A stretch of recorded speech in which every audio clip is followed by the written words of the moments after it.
Hey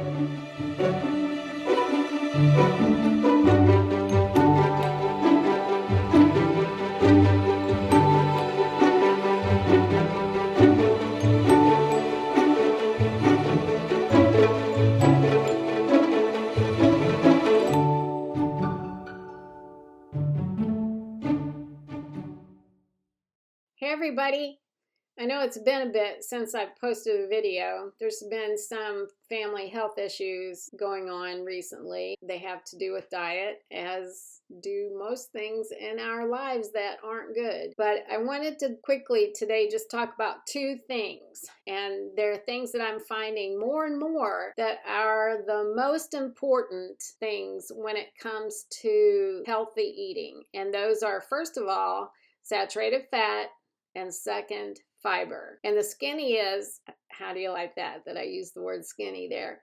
The skinny is if we can reduce our saturated fat and increase our fiber, then we're going to improve our health. I've searched and searched, read through journals just to try and figure out how much should we have of each of those things. Well, as it turns out, with fiber, there's not much of a way you can get too much. But surprisingly or unsurprisingly, if you think about the way Americans eat, only about 7% of Americans get enough fiber daily. For me, I guess that tells me that Americans have a lot of trouble moving their bowels. And if you're one of those people, then maybe your problem is fiber. We don't get enough fiber in our diet because guess what? The fiber comes from fruits and vegetables. And most of us don't eat enough fruits and vegetables. The real problem was with the saturated fat. I can't find anything that gives me a reasonable number. The FDA guidelines and all that says 7% of our diet or less should be saturated fat. That means because fat has 3 times more calories per gram than carbohydrates or protein, that for a 2,000 calorie a day diet, which is average for a small person, should be about 19 grams of saturated fat. That's a lot. And then for somebody who eats 3,000 grams a day, which is more like you would see for a regular person in the US, for a male particularly, then you're talking upwards of 23 grams of saturated fat. I think that that's too much. I think we should all strive to keep our saturated fats as low as possible. Not fat overall, but saturated fat, because that's the kind that causes the plaque and the arterial buildup.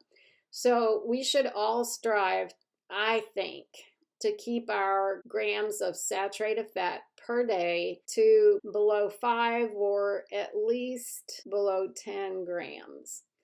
I know that's tough, but it can happen if you cut out red meat and if you cut out the poultry skin and the processed meats and the processed foods generally, because the fats that they add to processed foods are the saturated fats. Because those are the one that taste really good, you know, like bacon.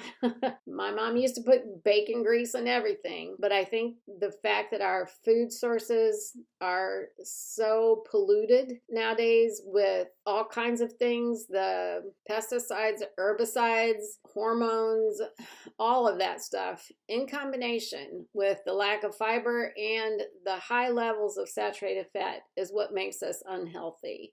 If you think about it, those elderly people that you know who used to eat bacon every day and eat the fat off the steaks and all that kind of stuff, they worked hard. My dad was one of those people. When he was growing up, that old story about walking uphill both ways to get to school, well, that was kind of true for him. He had to walk over 5 miles just to get to his little country school. So he and his brothers formed a track through the woods where they ran to get to school every day and home every day. And it was about 10 miles a day running. And then if they wanted to go to town at night, which, you know, boys do, it was a couple miles to town. So they would run 2 miles to town and 2 miles home.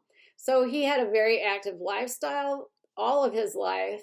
And for the majority of his life, the rest of his food was homegrown.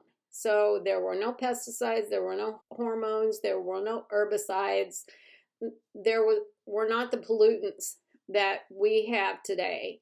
So I think there's a combination that's going on here that really hasn't been studied. And I don't know what the answers to all of that's going to be, but I do know the lower the saturated fat, the better off we are, and the higher the fiber we eat, the better off we are. So that's my take for today. Talk to you soon.